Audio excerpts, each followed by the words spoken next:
বাংলাদেশে যে আজকে গার্মেন্ট শিল্প দেখতে পাচ্ছে, এই যে আজকে বাংলাদেশে যে প্রাইভেট সেক্টর গ্রোথ যেটা হয়েছে, এটা তো আমাদের পলিসির কারণে হয়েছে। টাকা ছাপিয়ে দেশের উন্নয়ন করা, সেটা আমরা হাসিনার জমানায় দেখেছি, টাকা ছাপিয়ে উন্নয়ন। আরেকটা হচ্ছে ঋণ নিয়ে উন্নয়ন, সেটাও আমরা দেখেছি। কিন্তু সবচেয়ে ভালো অপশন হচ্ছে বিনিয়োগ।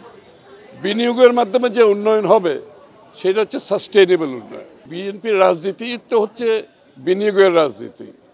বাংলাদেশে যে আজকে গার্মেন্ট শিল্প দেখতে পাচ্ছে, এই যে আজকে বাংলাদেশে যে প্রাইভেট সেক্টর গ্রোথ যেটা হয়েছে, এটা তো আমাদের পলিসির কারণে হয়েছে। বাংলাদেশ অর্থনৈতিকভাবে যেখানে এসছে, আমরা যখন বিএনপি ক্ষমতা ছাড়ি আজ থেকে 21 বছর আগে 7.06% গ্রোথ তখন বাংলাদেশে, এবং সেই দ্বারা অব্যাহত থাকলে বাংলাদেশ তো আজকে 10%-এর উপরে গ্রো হওয়ার কথা। কিন্তু বিগত দিনগুলোতে আমরা দেখেছি এটা নষ্ট করে দেওয়া হয়েছে। সুতরাং আমাদের দলটার সৃষ্টি হয়েছে যে অর্থনৈতিক উন্নয়নের জন্য, বিশেষ করে গণতন্ত্র এবং অর্থনৈতিক উন্নয়ন। সুতরাং এটা ঠিক, একজন বক্তা এখানে সঠিকভাবে বলেছেন, গণতান্ত্রিক প্রক্রিয়া অব্যাহত থাকলে অর্থনীতি ভালো করবে।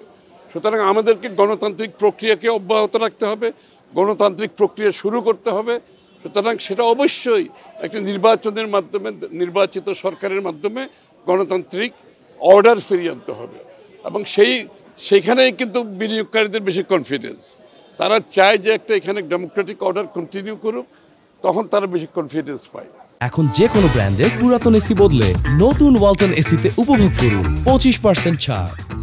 ব্যাংকক সিঙ্গাপুরের দিক হবো কিনা এটা আলোচনা না করে, বাংলাদেশের তো নিজস্ব একটা ক্যারেক্টার আছে। আমরা আগামীর একটি উজ্জ্বল বাংলাদেশ হব, ব্যাংকক সিঙ্গাপুরের হওয়ার প্রয়োজন নাই।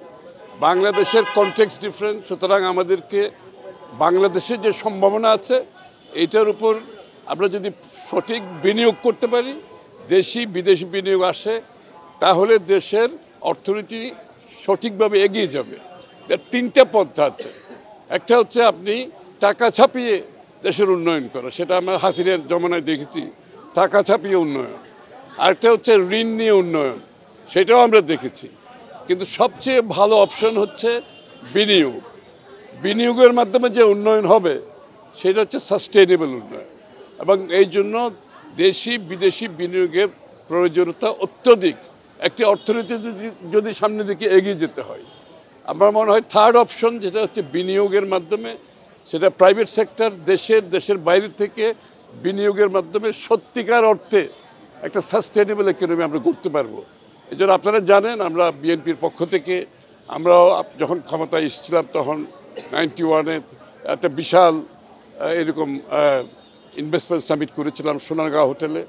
সারা বিশ্বের সব বিনিয়োগকারীরা এসেছিল। তবে আমার মনে হয় আজকের এই উদ্যোগটা ভালো উদ্যোগ, এবং এটা আগামী দিনে সামনের দিকে আমরা কিন্তু এগিয়ে নিয়ে যাব।